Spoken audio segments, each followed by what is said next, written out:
Look, man, y'all can't get excited about this. Look, I like the way Oklahoma City is being built right now.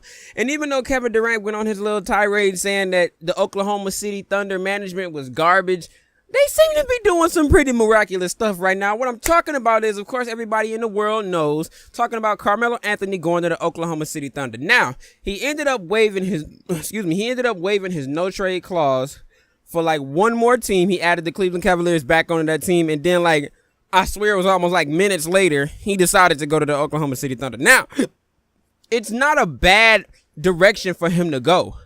Russell Westbrook, Paul George, Carmelo Anthony, Andre Roberson, Steve Adams. The only thing about this team is they don't have any bench. Now, I saw somebody kind of suggest something. If Dwayne Wade gets bought out, then they could possibly bring him in as somebody to come off the bench. He's a champion. You know what I'm saying? He's definitely gonna be in the Hall of Fame. He's one of the best two guards that's ever played. I would give it to Kobe, Jordan, and then D Wade. I can't think of anybody else that's better than D Wade. You know what I'm saying? And if you guys can, get in the comment section and let me know. But just think about Dwayne Wade in his prime years. You know what I'm saying? 06 to probably like 2009. Dwayne Wade was a monster, man. And we can't take that away from him because of what we see that age and attrition is doing to him right now. You know what I'm saying? Father Time is like 1 billion and 0. Father Time just doesn't lose. You can't defeat Father Time. But I don't want people to get excited about this. Now, I'm a little bummed, just a little bit, because I was hoping to see Carmelo team up with LeBron. You know what I'm saying? Let's see what they could do. He would definitely take Carmelo to the finals, a stage in the NBA that Carmelo Anthony has never been to. But he went to the Oklahoma City Thunder. The team is looking really good. The starting five is, you know what I'm saying? Now, I don't know how Billy Donovan how they're going to run that, because Paul George is a 3. Carmelo Anthony is a 3. I don't know. Maybe you bring Melo off the bench. I don't know. Maybe you put Melo in at the 4, considering all of the NBA teams are trying to play like this little small ball thing. Maybe you do that. I don't know. We'll have to see. But that starting 5 looks really good. However, they're going to play this out with playing Paul George and Carmelo Anthony at the same time. Now, what that will do is throw a lot of other teams off, because the offensive skill and ability in that starting 5 is ridiculous. There is no way that anybody other than the Warriors should be able to keep up with this team offensively. Not even the Timberwolves. The Timberwolves look fantastic, but offensively, I don't think they'll be able to keep up with the Oklahoma City Thunder. And then the offseason isn't even over. We haven't reached the trade deadline, so we don't know what those guys over in OKC are going to pull off, because obviously they're really good at pulling off heists. They got Paul George for Victor Oladipo and some other person that's probably nowhere near Paul George's level. And then they just traded Enes Kanter and Doug McDermott and a 2nd-round pick for Carmelo Anthony to the New York Knicks. That is highway robbery. That is a heist. And the Oklahoma City Thunder are really getting down this offseason. It looks really good. I am so excited to see what the NBA holds this season, because I like what Cleveland did. They got more depth. The team looks fantastic, and I won't say fantastic. They could probably use a few more like two-way players, you know, because right now they got like LeBron James, they got Derrick Rose, they got Isaiah Thomas. Jay Crowder is a good two-way player. And, you know, they got Eddie Tavares. He's probably Tavares, however you say that. He's probably a good paint protector or something like that. And then you got Shumpert. See, he's sort of a good two-way player, but offensively sometimes he just disappears. But this offseason has been nothing but surprises and excitement all the way down to the T. When does the season start? I think it starts back October 22nd or something like that. But I'm excited, dude. I'm really excited. And I kind of wanted to talk about this, but it's I wanted to go a little bit more in depth with it. You know what I'm saying? Talk about rather I think they should start Melo over Paul George, or rather they actually should put all 3 of them in at once, because if you do that, your bench diminishes. But if you put in Russell Westbrook and Paul George at the same time, let me see, Russell Westbrook, Paul George, David Roberson, or Andre Roberson. I say David Roberson. I'm thinking of David Robinson. Andre Roberson, Paul George, Russell Westbrook, Steven Adams, and I don't really know who else they have on that team. I'll have to check out the roster. But they got some decisions that need to be made. They need to figure out whether they're going to run all 3 of those guys at the same time, or if they're going to split them up. I think, me personally, splitting them up would be a really good idea, because if you think about it, going up against the Golden State Warriors, you're going to have somebody coming off of that bench. Because the moves that the Warriors made, they didn't get worse either. The Warriors got better, actually. They kept Kevin Durant. He lowered his contract income just for them to actually re-sign the people that was there when they won a championship.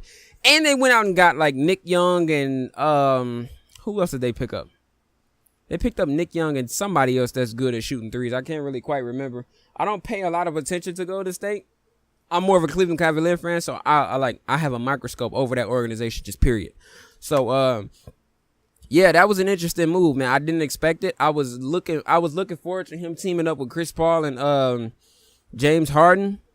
It would have looked better because you got the 1, the 2, and the 3 thing going on. Same as it was with OKC. When James Harden was in OKC, they had Westbrook, Harden, and then Durant. Now they've got, in Houston, they've got Chris Paul, Harden, and then they would have had Carmelo. But, I mean, if Houston doesn't make any really, really big moves within the next couple of weeks, they're probably not going to be much of a contender. I know the Oklahoma City Thunder is going to spank the Houston Rockets, and I can't wait till the season starts, man.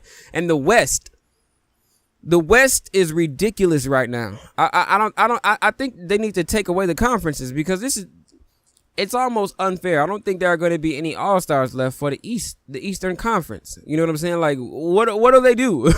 Like, it's really diminishing. Nobody out west is coming out east, and everybody out east is going out west. Jimmy Butler, Paul George, Carmelo Anthony. You know what I'm saying? Who else? Rajon Rondo went out west. Not to say that he's like this huge key person, but I mean, I think Rondo is still a factor. Without him getting hurt, the Bulls probably beat the Celtics. You know what I'm saying? So, and just this past playoffs, you know, without Rondo getting hurt, the Bulls probably beat the Celtics. But the Celtics won, I think it was like 3-1 or something, or 4-1 or something like that, 4-2, one of the two. I can't really quite remember, but yeah, man, the East is slowly diminishing, and this leads to something that is going to be in a later video. Why would LeBron go out west? It would make absolutely no sense. I know he's got a house in LA. Me personally, if I got a house out west and I'm stationed in Cleveland, I play ball in Cleveland, I want to keep that house out west for the summertime, for when I'm ready to go out there. You know what I'm saying? I don't want to move out there and then like, oh, this is the place I'm in all the time. You know what I'm saying? So the jump from Cleveland to LA is more exciting to me, if you guys understand what I'm saying. It's like you move to LA, you eventually kind of like, I'm here now. I've been here for a while. But that is going to lead to another video. Why would LeBron go out west when he could keep dominating the East? Especially considering everybody's going out west. There aren't many. I don't even think there are people at LeBron James's position that can contest him. So that's like I said, that's another discussion for another video. But let me know what you guys think about this Carmelo Anthony to Oklahoma City Thunder trade. Let me know if you guys think it was a good move. Get in the comment section and tell me if you guys think that they should put Melo at the 4 and put Paul George at the 3, put Roberson at the 2, and then run Russell Westbrook at the 1 and put Enes Kanter at the 5.